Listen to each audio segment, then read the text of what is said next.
வேல்முருகன் அவங்களுக்கு 2026 சட்டமன்ற தேர்தலில் அவங்க போட்டியிடணும். அதுக்கு எப்படியா நம்ம சீட்டு கேட்கணும். சீட்டு கொடுப்பாங்கன்னா இப்பமே அவங்க உதயசூரியன் சின்னத்துல நின்று தான் அவங்க ஜெயிச்சிருக்காங்க. ஒரு கட்சி தலைவர் தனக்கு கட்சிக்காக ஒரு சின்னம் இல்லாம வேறொரு கட்சியோட சின்னத்துல நின்று அவர் வெற்றி பெற்று ஒரே ஒத்த எம்எல்ஏ இருந்துகிட்டு இருக்கிறார்.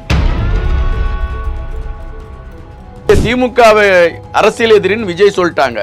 எனவே திமுகவை எதிர்த்தா திமுக எதிர்க்கக்கூடிய விஜய் நம்ம எதிர்த்தா அது சிறப்பா இருக்கும் அப்படிங்கிற ஒரு களத்துல அவங்க எதிர்த்து தன்னுடைய அந்த சட்டமன்றத்திற்கு அவங்க இடம் கிடைக்குமான்னு போராடிட்டு இருக்காங்க.